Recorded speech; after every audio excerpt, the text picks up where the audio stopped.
Yasodhana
everyone. So welcome to this evening session of Namaha. Okay, so as is mentioned, the topic transcendental knowledge. So what is, need to understand what is transcendental knowledge. The word transcend means surpass. Right? We have spiritual knowledge, we have material knowledge. So this transcendental knowledge surpasses the material knowledge. So it is spiritual knowledge. So that is the chapter 4 of the Bhagavad Gita. Okay. I'll just give a recap of it and I'll give the class.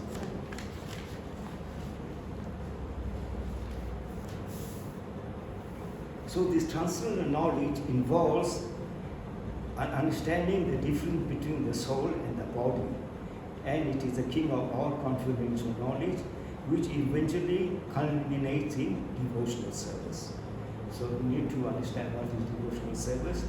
So devotional service in ISKCON is the act of performing activities for the pleasure of Lord Krishna without desire for personal gain.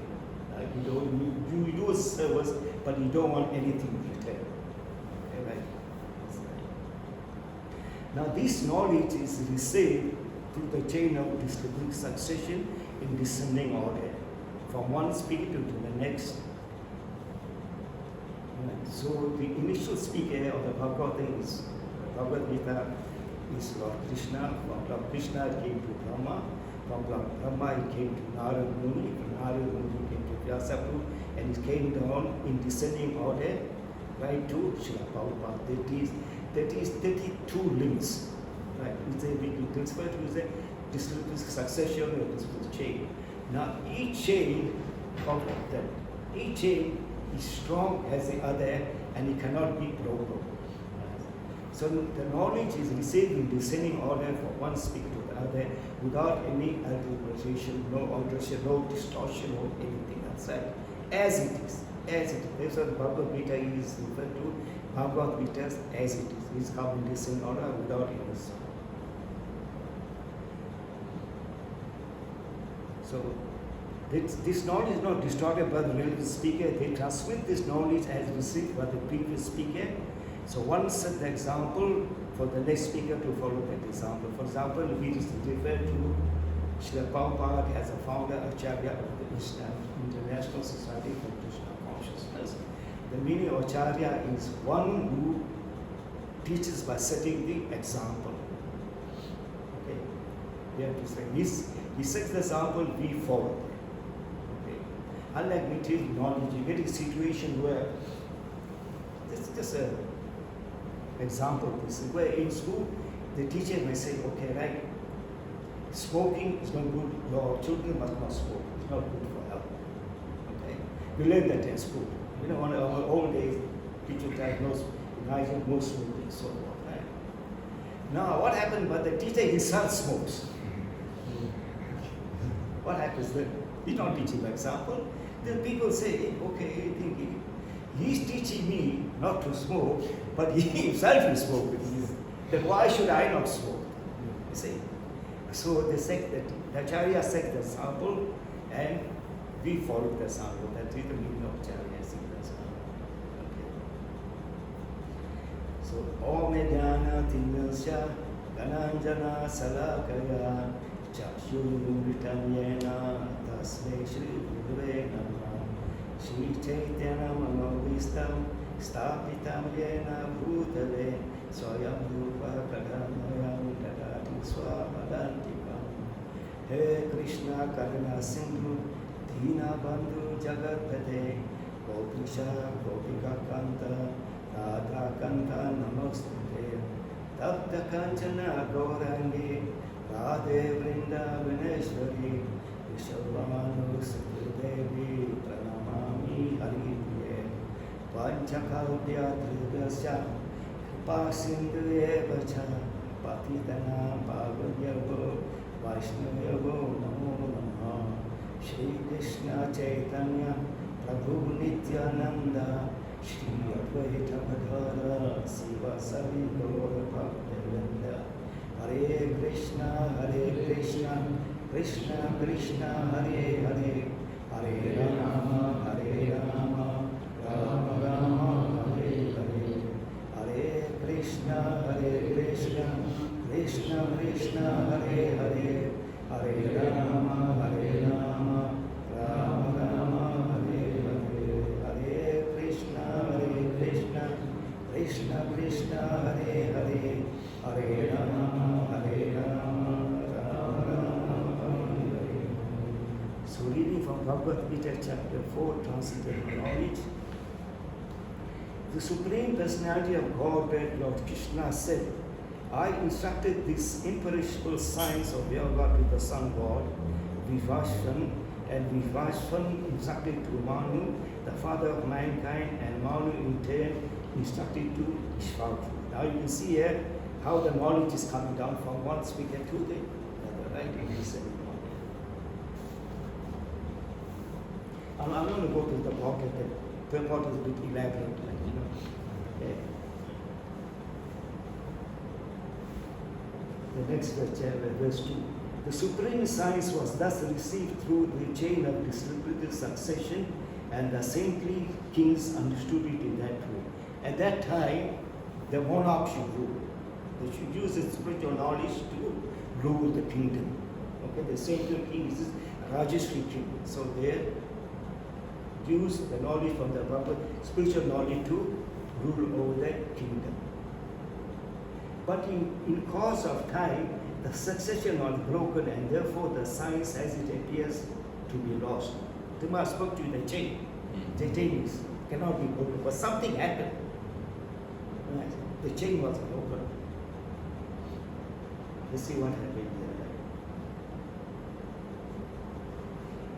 Just a few words from 5,000 years ago, it was detected by the Lord himself that the distributed succession was broken, and therefore he declared that the purpose of the Gita appeared to be lost. The purpose of that, it was lost. So what happened then again, this Gita was spoken 5,000 years on the battlefield of Kurukshetra, on the onset of a fratricidal war. That is, brothers fighting brothers, cousin brothers fighting cousin brothers. So what happened here, how the knowledge was lost is that at that time there was a very, very severe drought. Very, very severe drought. There was no grain. There was no grain. There was only one person who had grains. His name was Gautama Rishi. Gautama Rishi. So the sages, they came to know that he's got a stockpile of grain. So all of them went there to his place, which for sustenance, so he can feed them and so forth. So Gautama Rishi welcomed them, so they stayed there and stayed for a while. Then, in the course of time, the drought was over. Everything came to normal. Right? Now the sages want to leave now, because the drought is over. They can't stay there. Now, what happened now? Attachment grew between the Gautama Rishi and the sages. Attachment grew. Now the sages want to leave, and Gautama Rishi say, no, you can't go. You got to stay here. So they want to leave, they can't go. So what the sages did, they hatched a plan to cause an offense. They hatched a plan, they say like, every morning they knew that at certain time, like 3:30 in the morning, the Rishi goes to the river to have the bath. They know that, right? So they devised a plan. They made a cow with straw. The straw, when he plated everything, they made a cow and placed it on his path, the particular path. So the Rishi wakes up, he's going to the river to have a bath. He went there and he hit that artificial cow, we could call it, right? The main straw, right? Now the sages came to know now, they say, oh, you killed that cow, you called them their friends, we can't stay here, we will go. Right? They made a plan. So the sages went away, the Gautama Rishi got very, very offended. And he tells them that all knowledge will be lost. All knowledge, what you have, all will be destroyed. Everything will be destroyed. And that's what happened. Like, yeah, this is what happened. Like, the curse. This was the case of now. At that time, the Brahminical culture was so powerful. Just by sprinkle 3 drops of water, something, they will say a case that you're going to get. It's going to happen. It's bound to happen. Like the similar thing happened, like, we got this Bhagavad Gita here. There's another scripture which is Srimad Bhagavatam. The similar thing happened there. There was this sage who was hunting in the forest. When he was hunting in the forest, while hunting, he felt thirsty. He felt thirsty. Then he came to the hermitage of a rishi. Came to the hermitage of rishi. Now this rishi is in deep meditation. Right? So this king, he felt thirsty. He asked the rishi for the sage for water. Now that sage is in deep meditation, and he's being meditated. He can't hear. He's lost all existential consciousness. Right? He can't take out for water. So the king felt very, very offended. So there was a dead snake nearby. He picked up a dead snake and he called him that. The sage was meditating and he went away. So soon news spread to everywhere, and his son came to know that his father was calling that dead snake. So what the son did, he cursed the king, that within 7 days you will die with snake bite. You die, snake come and bite you, and you're going to die. Right? So what did the king do? The king prepared for death. He gave up his royal order, the royal attire and everything. They went to the bank of the Ganges. Everyone heard about it. They came there. Now he's asking the assembly now, I'm going to die within 7 days. What must I do? No one could answer. No one could give the answer. He's preparing for that 7 days he's going to die. So what happens then? There was another sage, Shukrideva Goswami. He came onto the scene. And they related the whole Bhagavatam. So the Bhagavatam is pastimes of Lord Krishna, okay, and the Bhagavad Gita is words spoken by Lord Krishna. So similarly, that knowledge was lost, and Krishna spoke it on the battle of Kurukshetra. Okay. The next verse. That very ancient science of the relationship with the Supreme is today told by me to you because you are my devotee as well as my friend, and therefore can understand the transcendental mystery of this science. The Bhagavad Gita, only a devotee can understand. And very, very difficult. We studied Bhagavad Gita, we had classes and so forth. But if you give this book to a non-devotee and tell him to please read and explain,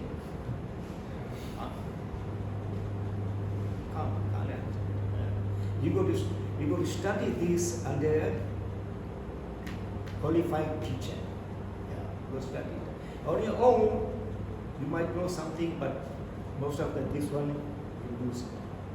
Okay. Now the next verse is, now this is a very nice pertinent argument Arjuna put to Lord Krishna. He said, Arjuna said, that the sun god Vivashan is senior by birth to you. How am I to understand that in the beginning you instructed this science to him? Okay, that's a very pertinent question. All right, you telling me that I instructed this science to him, but what proof you got? Where's your proof? Like what proof you got? All right. Then I think there's some purport here.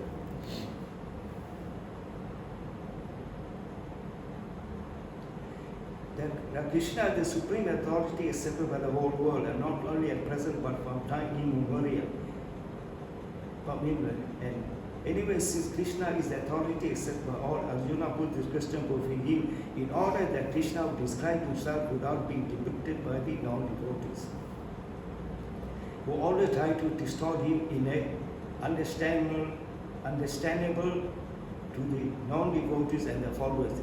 It is necessary that everyone, for his own interest, know the science of Krishna. Therefore, when Krishna himself speaks about himself, it is auspicious for all worlds. Okay? Okay, you go to the next verse. The Supreme Personality of Godhead said, many births both you and I have passed. I can remember all of them, but you cannot, O subjugator of the enemy. Right? This is very important. Okay, I'll read this step out, then I'll do some explanation. Right? Devotees like Arjuna are constant companions of the Lord, and whenever the Lord incarnates, when the Lord appears, the associate devotees also incarnate in order to serve the Lord in different capacities. Arjuna is one of these devotees, and in this verse it is understood that some millions of years ago, when Lord Krishna spoke the Bhagavad Gita to the sun god Vishvashvan, Arjuna in a different capacity was also present there. So what happens here? When the Lord appears, he appears with the entourage. Well, just like you got a situation in a country, like say the president of this country go to some conference or something, right? He doesn't go alone. He takes his entourage and go. He'll go with the finance minister or this minister, that minister, or whoever it is. Okay, they all go. He goes with the entourage. He doesn't go alone. Similarly, when the Lord appears, he appears with the entourage.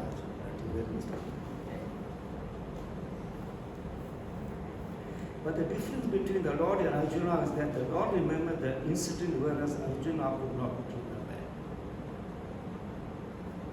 That is the difference between the part and parcel of the living entity and the Supreme Lord. Although Arjuna addressed as a mighty hero who could subdue his enemies, he is unable to recall what happened in his previous past birth. Therefore, living entity, however great he may be in the material estimation, can never equal the Supreme Lord. Anyone who is a constant companion of the Lord is certainly a liberated person, but he cannot be equal to the Lord. The Lord is described in the Brahma Samhita as infallible, which means he never forgets himself. Infallible means that one is incapable of making mistakes, nothing like whatever Krishna prevent, everything is perfect, there's no flaw or anything. Then you get fallible. They're fallible, like people are committed to mistakes. Like we are subjected to find 4 kinds of defects. We make mistakes, we do this and so forth. Right? Therefore, the Lord and the living entity can never be equal in all respect, even if the living entity is liberated by Arjuna. Although Arjuna is devoted to the Lord, he sometimes forget the nature of the Lord, but by divine grace, a devotee can at once understand the infallible condition of the Lord, whereas a non-devotee cannot understand the transcendental nature of the Lord. Consequently, the description in the Gita cannot be understood by non-devotees. Krishna remembered acts which were performed by him million years before, but Arjuna could not. Despite the fact that both Krishna and Arjuna are eternal nature, we may also herein note that a living entity forgets everything due to the change of body, but the Lord remembers everything. We change body. What happens? We take birth, right? After taking birth, the body grows, right? Then the body stays for some time, right? It stays some time. What we say, eat, drink, and be merry, right? This is how we live. You live your life. And after that, what happens? You produce some byproducts. Boy meets girls, girl meets boy, they get married, and the byproduct is a child. Okay, right? Then what happens? Then the body dwindles. Then what happens? The body starts dwindling. Like you get old. Like I'm going to explain that. The body starts dwindling and so forth. The gray hair, the teeth start getting walk stick and so forth. The body starts getting old, starts dwindling, and after that, vanish means which is death. Yeah. That 6 type of transformation, everyone has to undergo. Everyone. Right? And because some people that I don't want to get old, I don't want to look old. Then what they do is they go for plastic surgery. So they want to look old. Sometimes I read one article, sometimes He was a president of Venezuela. His name was Hugo Chavez. He was suffering from a terminal illness. The doctor was taking care of him. He told the doctor, I'll give you how much money you want. Name me how many $1 million you want, I'll give it to you. But you save me, I don't want to die. No one can prevent that. No one can prevent that. Last week where I stayed, one of my neighbors, young 58 years old. He works in the correctional service university. He came home from work on Wednesday night. Very jovial is speaking to his wife, his phone his sister, jovial, and so forth. He was very, very jovial. Right? Speaking to he did something very, very unusual with the people never expect. Right? So what happened? They had to go to the toilet. You go to the toilet, they ate it. Very loud bed. Right? Everyone rushed there. Husband, you see, he was choking. Prabhupada say, before one dies, the temperatures of the body rises over 100 degrees. The body gets heated up, and then after that you start choking. After choking, that's what when you die. So this is what happened with him. All of a sudden. So then next day his working police came, they were shouting. They tell me, yesterday we were sitting and having tea together. We're sitting and having a tea together. And look at it today. All of a sudden. So, but as you know, you're a devotee, we prepare for that. Right? We prepare for that. But spiritual master, we are deathless. It's called devotee deathless. We are liberated. Nityasita, liberated also. Right? We die is not a problem. So, you see, Krishna consciousness teaches us detachment. Right? We detach. Don't give it. Give everything up. It doesn't mean you give every time that you got a house, you sell your house and go to take somewhere, or you got a car, you sell the car or something. Whatever you got to use in the service of Krishna. Right? You got a house, you do this, make this the center of your activities. So your house becomes a temple. Alright, you got the altar, your house will become, and your activities revolves spiritual around that. So, and we too, we should make the temple the center of our activities. Like you put Krishna in the center, put the center of activities, and that is spiritual. Right? So that is this one. And therefore, we are told is the knowledge between the body and the soul. Because I just thought of doing some. The soul, they say the soul, there's 10 kinds of air in the body. The 10 types of air. And the soul, there's 5 kinds of air in the heart. And the soul floats in the heart. And the 5 types of air in the heart is prana, apana, vyana, samana, and vidana. Yeah. So the soul, when that comes, the soul gives the body. So you all understand, right? So that is okay. So getting Hare Krishna. Thanks for listening. Thank you so much. Hare Krishna. Thank you so much.